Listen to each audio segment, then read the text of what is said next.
पाकिस्तान से लौट करके भारत वापस आए हैं। आतंकवादी हमले के बाद से लगातार कार्यवाही की जा रही है और बॉर्डर्स चूंकि बंद कर दिए जाएंगे पूरी तरह से, ऐसे में उससे पहले ही सरकार के आदेश पर अटारी बॉर्डर से 137 पाकिस्तानियों को वापस भेजा गया है और साथ ही 416 भारतीय नागरिक पाकिस्तान से वापस लौट आए हैं।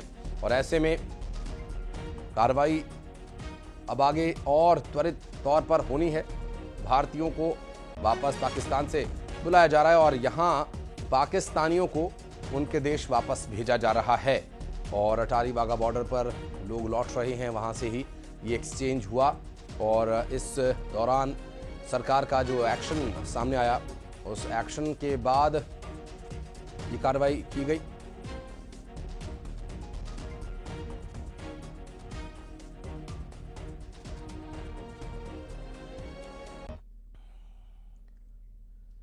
और पाकिस्तानी नागरिकों के वापस भेजने के आदेश के बाद से सीमा हैदर पर सवाल उठने लगे हैं। सीमा हैदर की पाकिस्तान वापसी को लेकर तमाम तरह की अटकलें जारी हैं।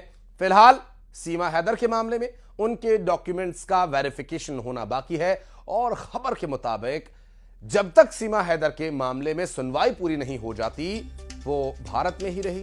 बहरहाल देखना होगा क्या सीमा हैदर को पाकिस्तान वापस जाना होगा या फिर उसे भारत में रहने की इजाजत मिल पाएगी। डॉक्यूमेंट्स के वेरिफिकेशन के बाद यह बात स्पष्ट होगी। क्या सीमा हैदर पाकिस्तान वापस जाएगी? ये सवाल लगातार उठ रहे हैं। ऐसे में क्योंकि सरकार का निर्णय है, सभी पाकिस्तानी जो भारत में हैं किसी भी वजह से उन्हें वापस पाकिस्तान भेजे जाने के आदेश के बाद अब फिलहाल ये कार्रवाई चल रही है कि वेरिफिकेशन होगी और वेरिफिकेशन के बाद ये तय होगा। होना है, उस वेरिफिकेशन में भी यह अहम है कि क्या सीमा पाकिस्तान की नागरिक है, उसके पासपोर्ट, उसके वीजा को लेकर भी जांच की जाएगी क्योंकि उस दौरान सीमा से कई डॉक्यूमेंट्स रिकवर किए गए थे। और अब इस पूरे प्रकरण में गौतम बुद्ध नगर पुलिस कमिश्नरेट अपनी जांच जरूर कर रही है, लेकिन इंटेलिजेंस यूनिट के साथ साथ जो ब्यूरो ऑफ इमिग्रेशन है उससे उसके डॉक्यूमेंट्स की रिपोर्ट आनी है। रिपोर्ट का इंतजार है। रिपोर्ट आने के बाद इस पूरे प्रकरण में गौतम बुद्ध नगर पुलिस कमिश्नरेट चार्जशीट दाखिल करेगी। चार्जशीट के बाद यह मामला कोर्ट पहुंचेगा और ट्रायल शुरू हो जाएगा। और ऐसे में सरल भाषा में समझा जा सकता है कि जब भी किसी नागरिक के ऊपर मुकदमा लगता है या लिखा जाता है और उसके बाद उसका ट्रायल लगता है, शुरू होता है, तब तक उसे वापस नहीं भेजा जाता है।